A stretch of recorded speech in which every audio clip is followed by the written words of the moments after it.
De Isaac Asimov, Democracia Eletrônica.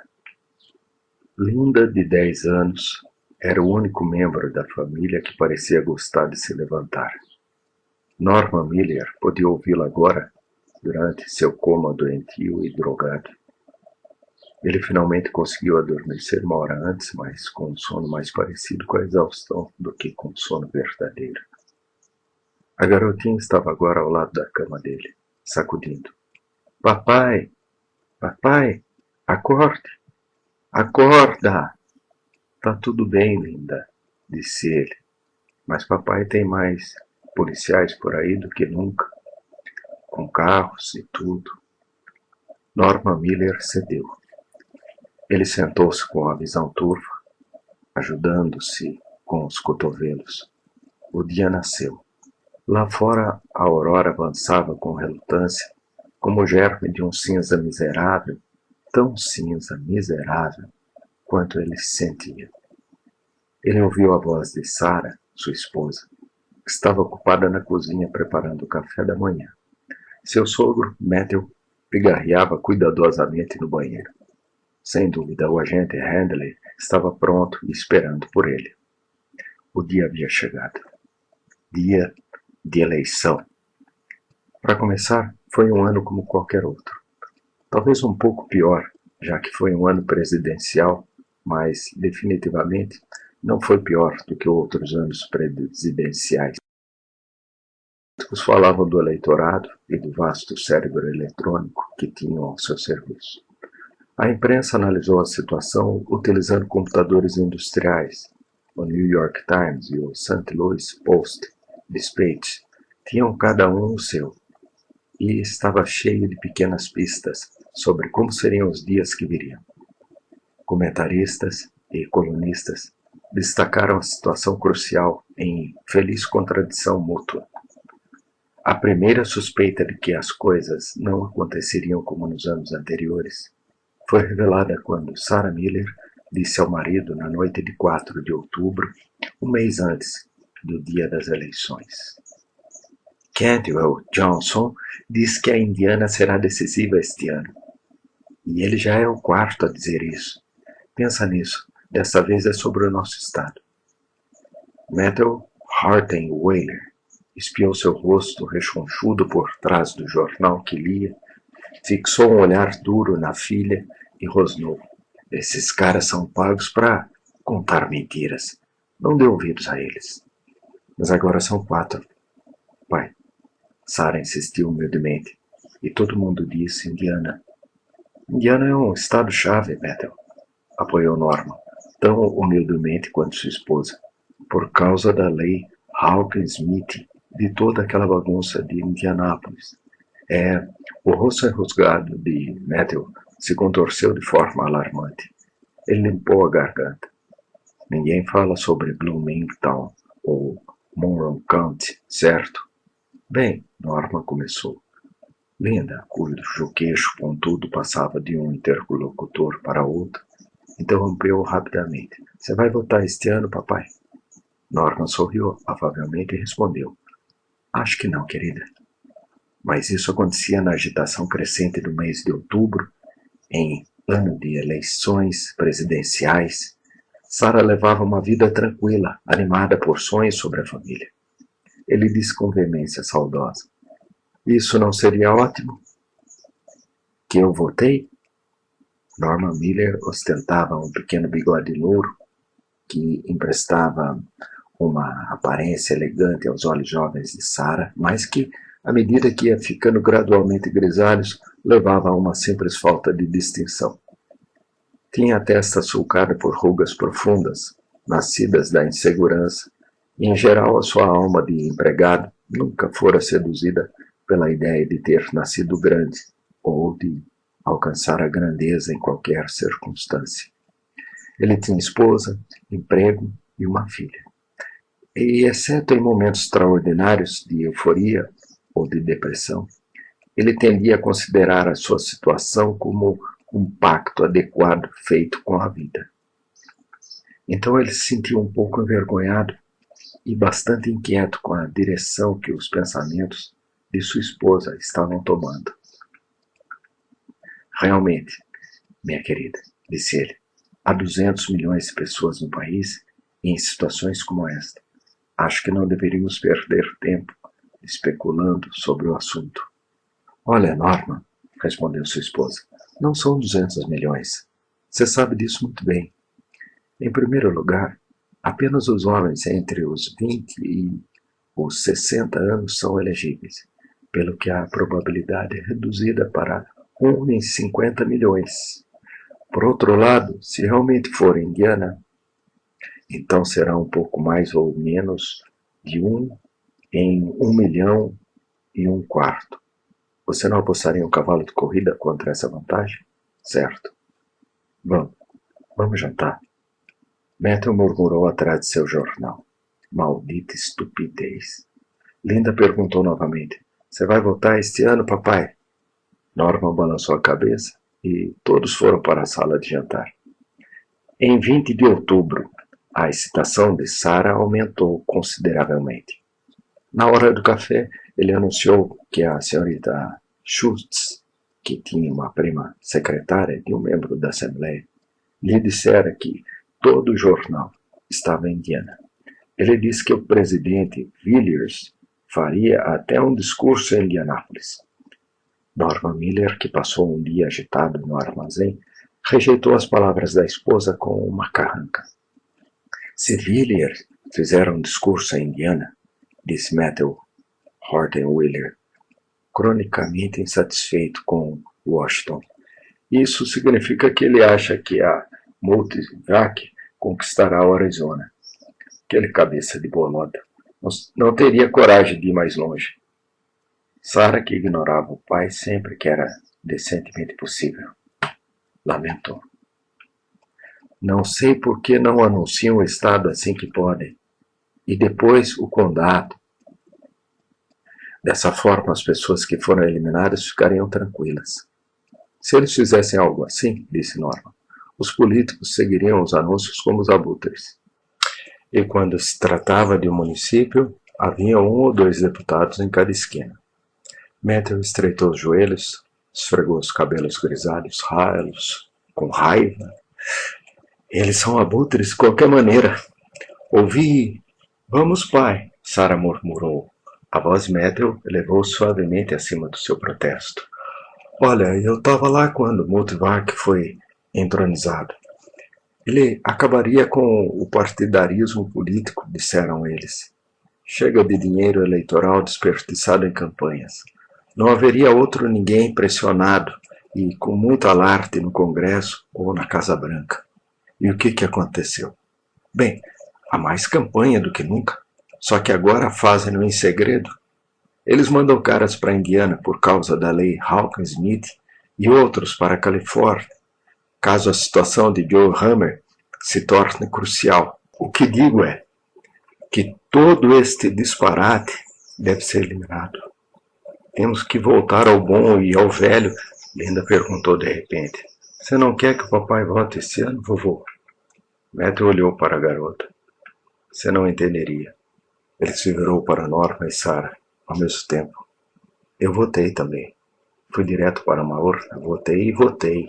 Nada mais do que isso. Eu apenas disse a mim mesmo, esse cara é o meu homem, e eu voto nele. É assim que deveria ser. Linda disse cheia de entusiasmo. Você votou, vovô? Você realmente fez isso? Sarah inclinou-se rapidamente em sua direção, tentando aliviar o que poderia muito bem se tornar uma história incongruente, transcendendo a vizinhança. Não é isso, Linda. Vovô realmente não quis dizer votar. Todo mundo fazia esse tipo de votação quando seu avô era criança. E ele também, mas não se tratava realmente de votar. Nettles rugiu. Isso não aconteceu quando eu era criança. Eu já tinha 22 anos e votei em Langley. Foi uma verdadeira votação. Meu voto pode não ter contado muito, mas foi tão bom quanto o de qualquer um. Como qualquer um, enfatizou. E sem nenhum Multivac para... Norma então interveio. Tudo bem, Linda. É hora de você ir para a cama. E pare de fazer perguntas sobre votação. Quando você for mais velha, você entenderá tudo. Ele a beijou com uma gentileza antisséptica e ela saiu, com relutância, sob a tutela materna, com a promessa de observar o espectador da cama até as 9h15, se concordasse primeiro com o ritual do banho. Vovô, disse Linda, ficou diante dele, com o queixo caído e as mãos atrás das costas, até que o jornal do velho foi afastado e suas sobrancelhas grossas e olhos aninhados entre rugas finas apareceram. Era sexta-feira, 31 de outubro. Sim. Linda se aproximou e apoiou os dois antebraços em um dos joelhos do velho, de modo que ele teve que deixar o jornal de lado. Vovô, a garotinha voltou à acusação. Você realmente já votou alguma vez? Você me ouviu dizer sim, não foi? Você não vai acreditar que conto bolas? Não, mas a mamãe disse que todo mundo votou então. Claro que sim. Como eles puderam fazer isso? Como todos poderiam votar? Meta olhou gravemente para a neta e depois pegou-a no colo, sentando-a no colo. Por fim, moderando o tom da voz, disse: Olha, Linda, até uns 40 anos atrás, todo mundo votava. Digamos que quiséssemos decidir quem deveria ser o novo presidente dos Estados Unidos. Democratas e republicanos nomearam o seu respectivo candidato e cada um disse qual dos dois queria. Passado o dia das eleições, foram contados os votos das pessoas que queriam o candidato democrata e daqueles que queriam o republicano, e quem recebeu mais votos levou o bolo. Você vê isso? Linda assentiu. Como as pessoas sabiam em quem votar? Perguntado, Multivac te contou? As sobrancelhas de Methel franziram e ele parecia severo. Eles estavam apenas confiando em seu próprio julgamento, pequena. A menina afastou-se um pouco do velho e ele baixou novamente a voz. Não estou bravo com você, Linda. Mas olha, às vezes demorava a noite toda para contar. Sim, para contar o que cada um pensava, em quem votaram. Todo mundo estava ficando impaciente. Por isso foram inventadas máquinas especiais capazes de comparar os primeiros votos com os dos mesmos locais em anos anteriores. Dessa forma, a máquina previa como seria apresentado o voto como um todo e quem seria eleito. Você entende? Como Multivac, ela concordou. Os primeiros computadores eram muito menores que o Multivac, mas as máquinas cresceram em tamanho e, ao mesmo tempo, foram capazes de indicar como seria a eleição com base em cada vez menos votos. Finalmente, eles construíram o Multivac, que pode prever isso a partir de um único eleitor. Linda sorriu ao chegar à parte familiar da história e exclamou: Que lindo! Methel franziu a testa novamente. Não é nada de bonito nisso. Não quero que uma máquina decida em quem eu votaria só porque algum comediante de Milwaukee disse ser contra o aumento das taxas. Talvez eu tivesse votado cegamente só por querer. Ou talvez eu tivesse me recusado a votar. E talvez... Mas Linda caiu de joelhos e estava recuando. Na porta, ele esbarrou na mãe, que ainda vestia o casaco. Ela nem teve tempo de tirar o chapéu. Afaste-se um pouco, Linda. Ela ordenou, ainda ofegante. Não bloqueie meu caminho.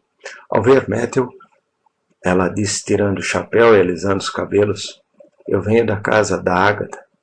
Methel olhou para a filha com desaprovação e, descartando a informação, simplesmente resmungou e pegou o jornal. Sarah desabotou o casaco e continuou: Você não sabe o que ele me contou? Methel alisou o jornal com farfalhar para continuar lendo, interrompido pela neta. Não sei e nem me importo. Vamos, pai! Mas Sarah não teve tempo para ficar com raiva. Ela precisava contar a novidade a alguém e Methel era o único receptor disponível a quem ela poderia confidenciar. O marido de Agatha, Joey, é policial, você sabe. Ele disse que um carregamento inteiro de agente secreto chegou a Bloomington ontem à noite. Não acho que eles estejam atrás de mim. Você não percebe, pai? Agentes secretos. E a hora das eleições está quase chegando em Bloomington. Talvez estejam procurando um assaltante de banco. Faz muitos anos que não ocorre assalto a nenhum banco da cidade. Pai, você é impossível. E Sarah saiu da sala. Tampouco Norma Miller recebeu a notícia com maior entusiasmo, pelo menos perceptível. Bem, Sarah, como Joey, marido de Agatha, sabia que se tratava de agentes secretos. Ele perguntou calmamente. Não creio que eles andassem por aí com as licenças coladas na testa. Mas na tarde seguinte, quando novembro já completava um dia, Sarah anunciou triunfantemente. Todos em Bloomington esperam que alguém da cidade seja o eleitor. Isso é o que o News publica e também disseram no rádio. Norma mexeu-se inquieto. Ele não podia negar e seu coração falhou. Se Bloomington fosse atingida pelo feixe do Motivac, isso significaria jornalistas, transmissões de vídeos espetaculares, turistas e todo tipo de perturbação. Norma apreciava a rotina tranquila da sua vida, e a agitação distante e turbulenta dos políticos aproximava-se de uma forma desconfortável. Um simples boato, ele rejeitou. Nada mais. Bem, espere e verá. Você apenas tem que esperar. À medida que as coisas se desenrolavam, o período de espera foi extraordinariamente curto. A campainha tocou insistentemente.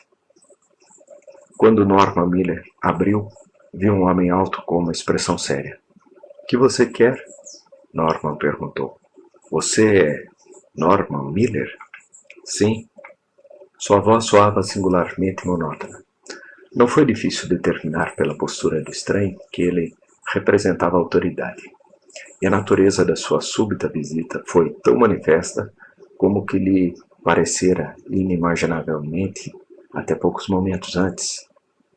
O homem mostrou sua documentação, entrou na casa, fechou a porta atrás de si e disse com sotaque oficial: Senhor Norman Miller, em nome do presidente dos Estados Unidos, tenho a honra de informar que o senhor foi eleito para representar o eleitorado norte-americano na terça-feira, 4 de novembro de 2008.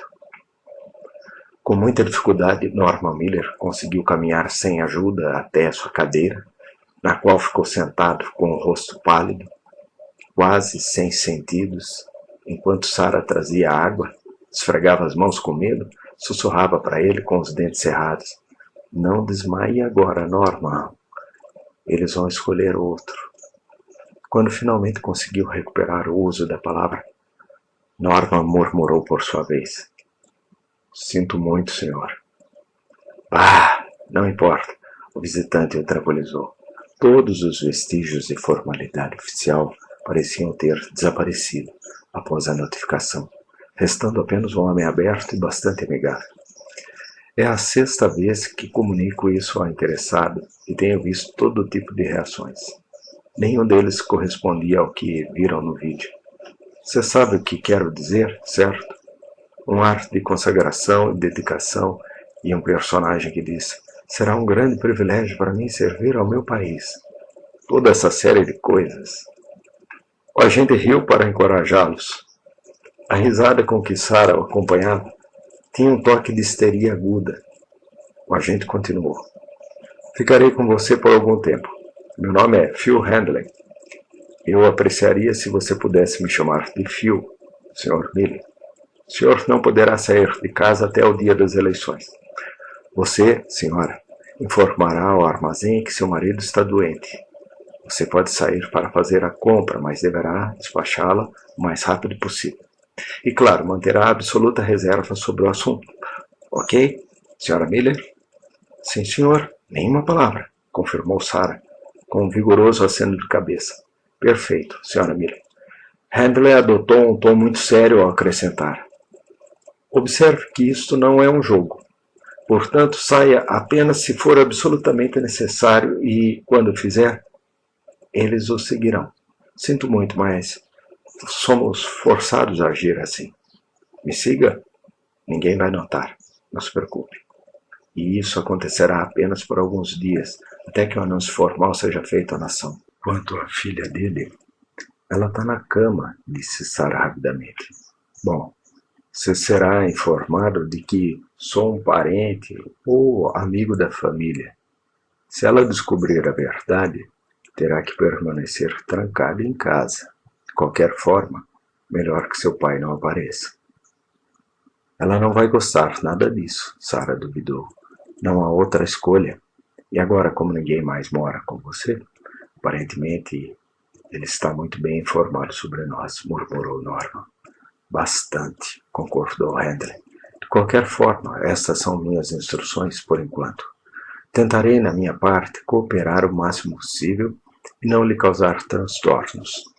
O governo pagará pela minha manutenção, então não haverá nenhuma despesa para você. Todas as noites serei substituído por alguém que passará a residir nesse quarto. Não haverá problemas de acomodação para dormir. E agora, Sr. Miller? Sim, senhor? Me chame de Phil, repetiu o agente. Esses 2 dias preliminares antes do anúncio formal irão ajudá-lo a se acostumar a ver sua posição. Preferimos que você enfrente o Multivac com o estado de espírito mais normal possível. Fique tranquilo, tente encarar tudo isso como se fosse o seu trabalho diário. Ok? Tudo bem, disse Norman. De repente, ele balançou a cabeça, violentamente. Mas eu não quero essa responsabilidade. Por que eu? Ok, vamos direto ao ponto. Multivac pesa todos os tipos de fatores conhecidos. Trilhões deles. Mas há um fator desconhecido e acho que assim permanecerá por muito tempo. Este fator é o módulo de reação da mente humana. Todos os americanos estão sujeitos à pressão moderadora daquilo que os outros americanos fazem e dizem, das coisas que lhe são feitas, das coisas que ele faz aos outros. Qualquer americano pode ser levado perante o Multivac para determinar a tendência de todas as outras mentes do país. Em algum momento, alguns americanos são melhores nisso do que outros. Isso depende dos acontecimentos do ano. A Multivac selecionou você como o mais representativo da atual. Não o mais claro, nem o mais forte, nem o mais feliz, mas o mais representativo. E não vamos duvidar do Multivac, não é mesmo? E você não pode estar errado? Norman perguntou. Sarah, que ouviu com impaciência, interrompeu. Não presta atenção nele, senhor. Ele está nervoso. Na verdade, ele é muito educado e sempre acompanhou de perto as questões políticas. A Multivac toma as decisões, senhora Miller, respondeu Handley. E ele escolheu o marido dela. Mas você tem certeza que sabe de tudo? Norman insistiu teimosamente. Eu não poderia ter cometido um erro? Bem, sim. Não há razão para não ser franco. Em 1993, o eleitor selecionado morreu de acidente vascular cerebral 2 horas antes do horário marcado para notificá-lo de sua eleição. Multivac não previu isso. Era impossível para ele. Um eleitor pode ser mentalmente instável, moralmente impróprio e até mesmo desleal. A Multivac não pode saber tudo sobre todos se não receber os dados. Portanto, mais alguns candidatos são sempre selecionados. Não creio que teremos que recorrer a nenhum deles dessa vez.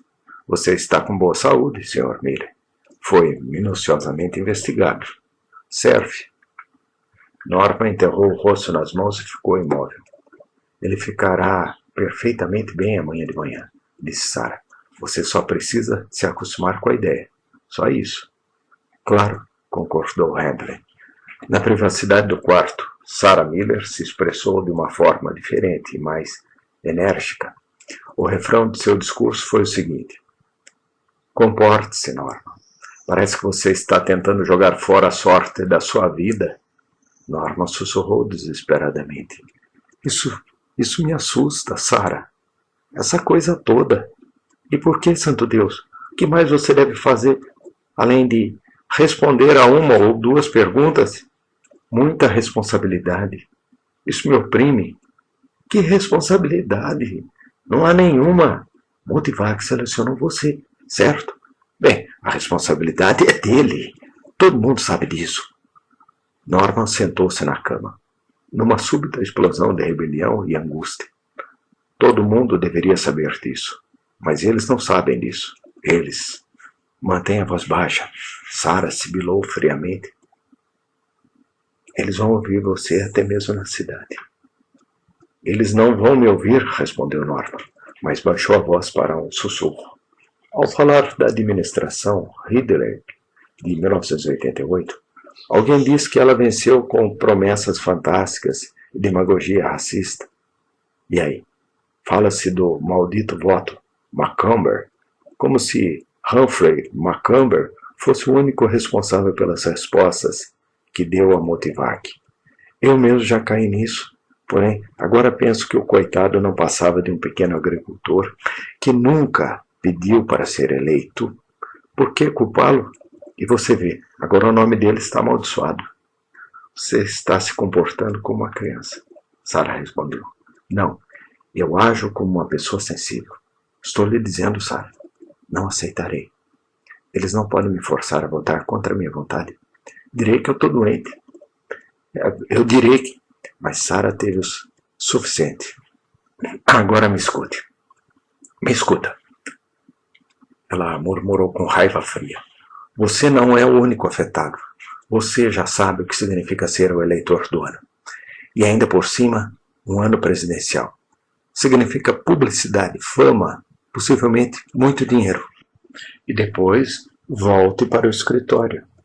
Você não vai voltar. Se você voltar, pelo menos, eles o nomearão chefe de departamento, contanto que você tenha inteligência. E você o terá, porque eu lhe direi o que você deve fazer.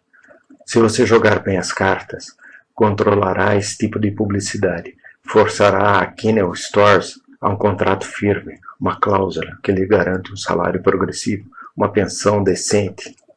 Mas esse não é exatamente o objetivo de um eleitor, Sarah. Bem, será o seu. Se você não se sente obrigado a fazer nada por você ou por mim, e eu não estou pedindo nada para mim, pense em Linda. Você deve a ela. Norman gemeu. Bem, você concorda? Sarah o assediou. Sim, querida, murmurou Norman. No dia 3 de novembro, foi publicado o anúncio oficial.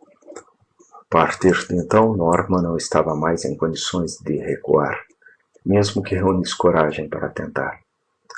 Eles isolaram a casa e agentes do serviço secreto apareceram do lado de fora, bloqueando todo o acesso. A princípio o telefone tocava sem parar, mas era Phil Handley quem atendia todas as ligações com um sorriso gentil e apologético. Por fim, a central transferiu todas as ligações para a delegacia. Norman pensava que desta forma evitaria não só as felicitações exultantes e invejosas dos amigos, mas também a insistência cansativa dos vendedores farejando uma perspectiva e a afabilidade tortuosa dos políticos de todo o país, talvez até as ameaças de morte dos inevitáveis descontentamentos. Os jornais foram proibidos de entrar em casa para mantê-lo fora de qualquer pressão. A televisão foi desligada com cuidado, mas com firmeza, apesar dos protestos indignados de Linda.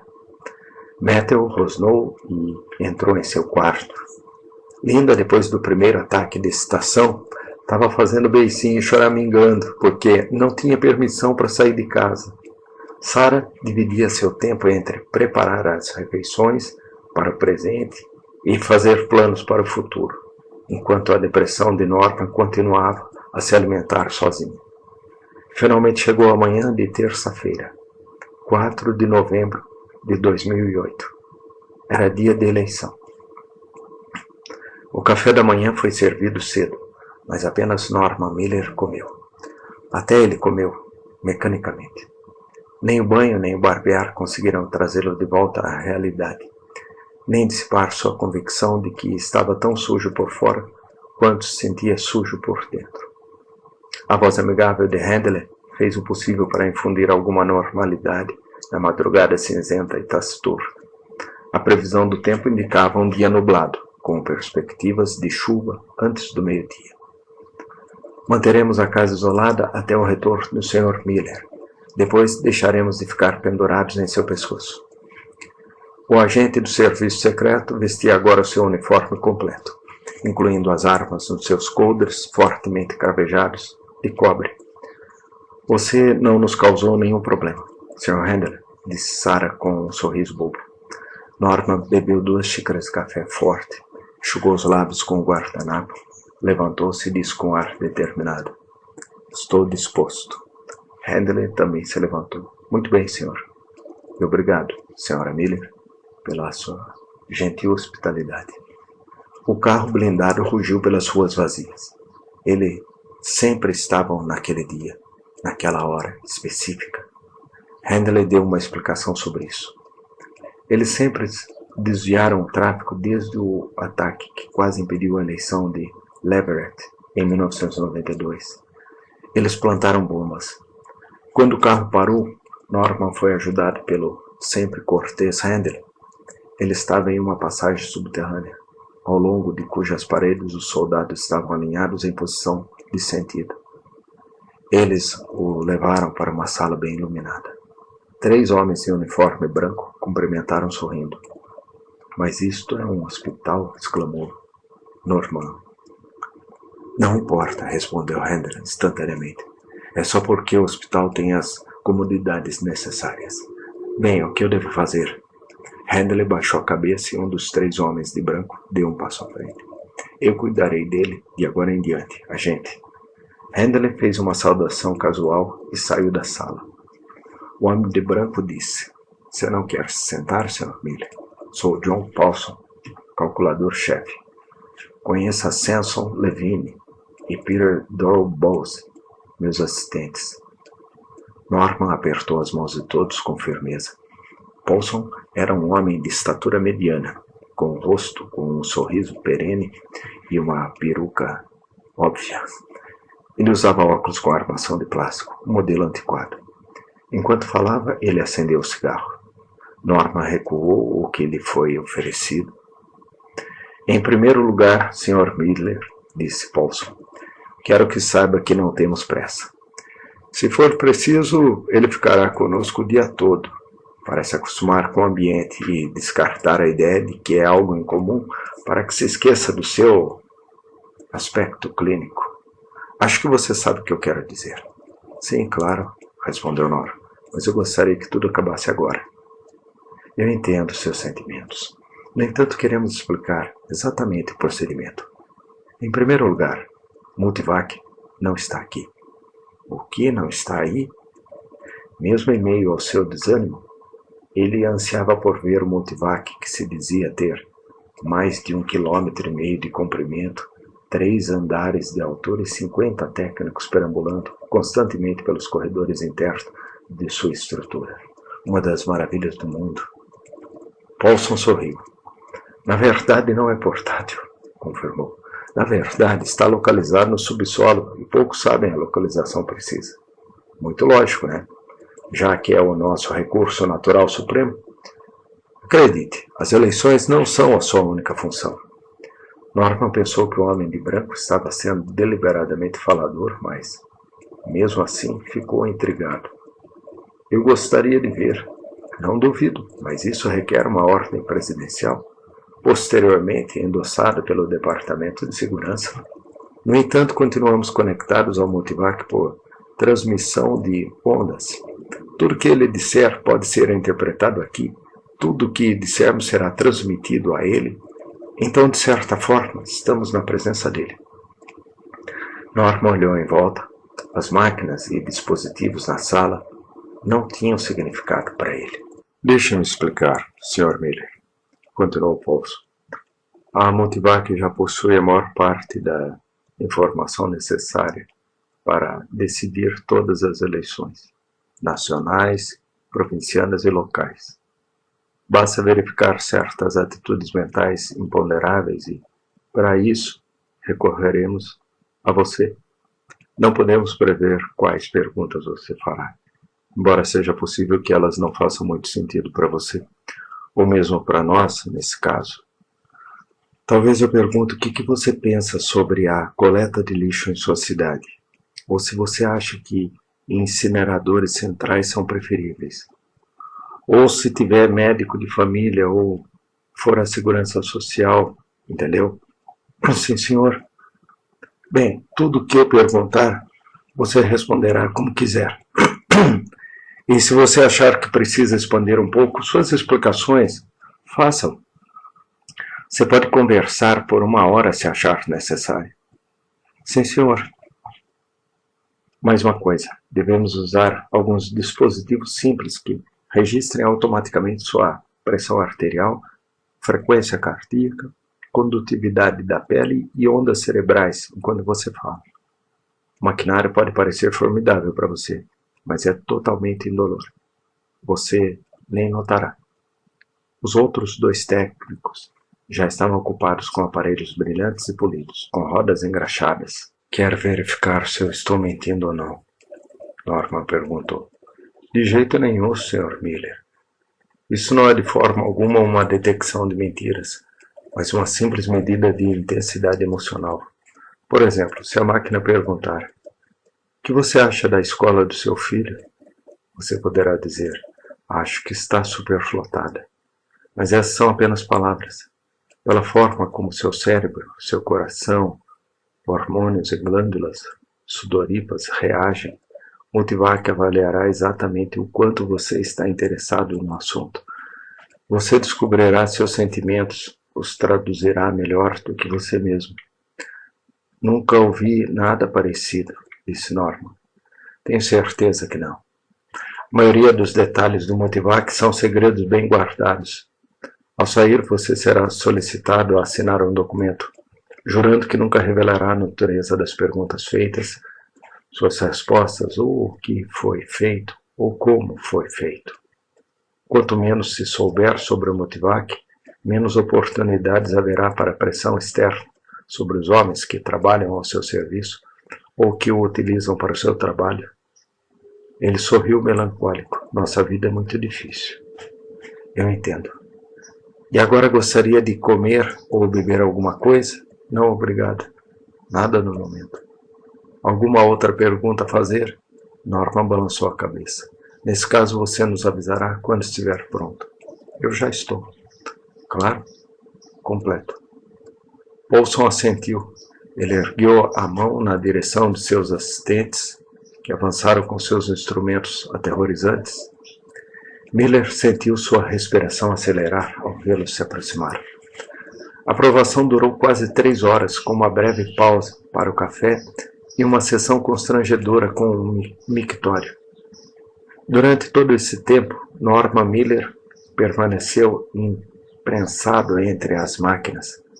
No final, seus ossos foram triturados.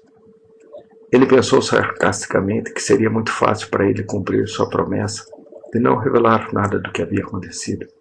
As perguntas já haviam sido reduzidas a uma espécie de névoa vaga em sua mente. Pensei que Multivac falaria com uma voz sepulcral e sobre-humana, e ressonante e cheia de ecos. Agora concluía que essa ideia lhe fora sugerida pela excessiva espetacularidade da televisão. A verdade o decepcionou extremamente. As perguntas apareceram gravadas em uma fita de metal que uma segunda máquina converteu em palavras. Paulson leu essas palavras para Norman, que continham a pergunta, e então deixou que ele as lesse por si mesmo.